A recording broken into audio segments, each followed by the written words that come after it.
brought to you by Tetmosol. टेटमोसॉल से रोज नहाओ और खुजली लाल दाने स्किन इन्फेक्शन दूर भगाओ। हर सीजन का स्किन स्पेशलिस्ट टेटमोसॉल।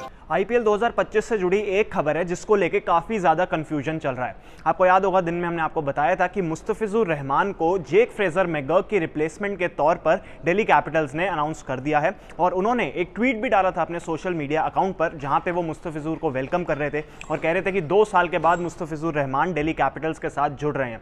उसके बाद हर जगह यही खबर थी कि जेक फ्रेजर मैकगर्क जो है वो बाहर हो गए हैं और मुस्तफिजुर रहमान खेलेंगे। अब ये रिप्लेसमेंट्स भी इस वजह से हो रही है कि कई ओवरसीज प्लेयर्स जो हैं वो अपने घर जा चुके हैं, कुछ लोग पर्सनल रीजंस की वजह से और कुछ लोग इंटरनेशनल कैलेंडर की वजह से नहीं खेल पाएंगे बाकी आईपीएल के जो बचे हुए मैचेस हैं। लेकिन मुस्तफिजुर रहमान यहां पे खेलने वाले हैं, ये कंफर्मेशन आ गई थी।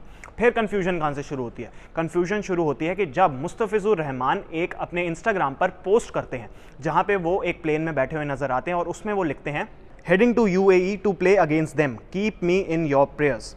तो वो कहते हैं कि वो यूएई जा रहे हैं और बांग्लादेश और यूएई के 2 मैचेस हैं जो 17 और 19 मई को हैं। अब आईपीएल का जो पहला मैच दोबारा से जो खेलने वाले हैं, आईपीएल रीशेड्यूल जो हुआ है उसके बाद पहला मैच है 17 मई को और मुस्तफिजुर की जो टीम है बांग्लादेश उनका भी पहला मैच है 17 मई को और 17 और 19 को ये 2 मैच है। तो जब ये पोस्ट वो डालते हैं तब कंफ्यूजन शुरू हो जाती है कि क्या स्टार्ट में दिल्ली कैपिटल्स के लिए वो नहीं खेलेंगे, क्या होगा, क्या मुस्तफिजुर नहीं आ रहे हैं, ऐसी बहुत सी बातें जो हैं वो शुरू हो जाती हैं। और उसके बाद सबसे बड़ी बात आती है कि जब बीसीबी यानी कि बांग्लादेश क्रिकेट बोर्ड जो है उनके जो सीईओ हैं निजामुद्दीन चौधरी वो बात करते हैं ESPN क्रिकेट इन्फो के साथ और वहां पे वो एक ऐसी स्टेटमेंट देते हैं जो सबको हिला के रख देती है। वो स्टेटमेंट क्या है?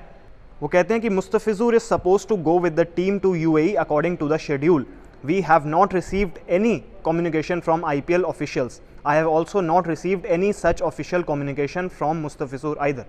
तो यानी कि यहाँ पे बीसीबी जो सीईओ हैं वो तो साफ साफ कहते हैं कि मुस्तफिजुर से हमारी इस बारे में कोई बात नहीं हुई है, ना आईपीएल के किसी ऑफिशियल ने हमें जो है वो हमसे बात की है, ना ही हमें कोई एनओसी का जो है ऑफर आया कि एनओसी पे आप प्लीज़ साइन कर दीजिए। क्योंकि आपको पता है कि हर क्रिकेट बोर्ड जो है वो एनओसी देता है अपने जो प्लेयर को और उसके बाद ही वो किसी भी फॉरेन लीग में जा सकते हैं और वहाँ पर खेल सकते हैं। लेकिन यहाँ पर तो ये बीसीबी के जो सीईओ हैं वो तो साफ साफ कहते हैं कि उनकी ना मुस्तफिजुर से कोई बात हुई है, ना आईपीएल के किसी मेंबर से कोई बात हुई है, ना दिल्ली कैपिटल्स जो फ्रेंचाइजी है उन्होंने उनको अप्रोच किया है।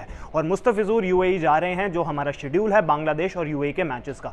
तो यानी कि अब यहां से कंफ्यूजन बहुत ज्यादा बढ़ गई है कि एक्चुअली चल क्या रहा है। क्योंकि दिन तक तो ये लग रहा था कि मुस्तफिजुर खेल रहे हैं, उसके बाद ये लग रहा था कि शायद स्टार्ट के मैचेस मिस करेंगे, लेकिन अब जो ये स्टेटमेंट आई है इसके बाद तो समझ ही नहीं आ रहा है कि हो क्या रहा है। अब दिल्ली कैपिटल्स के लिए चिंता की बात इसलिए है क्योंकि अभी तक मिचेल स्टार्क, फैफ डुप्लेसी और ट्रिस्टन स्टब्स की तरफ से भी कोई कंफर्मेशन नहीं आई है कि क्या वो आईपीएल में दोबारा उनको ज्वाइन कर रहे हैं या फिर नहीं।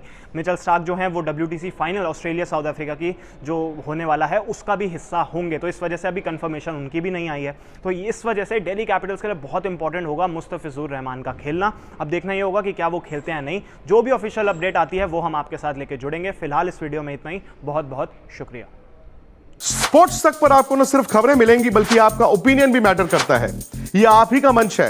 आइए बताइए भारतीय क्रिकेट टीम से आप क्या उम्मीद करते हैं। रहिए स्पोर्ट्स तक के साथ। सब्सक्राइब कीजिए स्पोर्ट्स तक को YouTube और Facebook पर।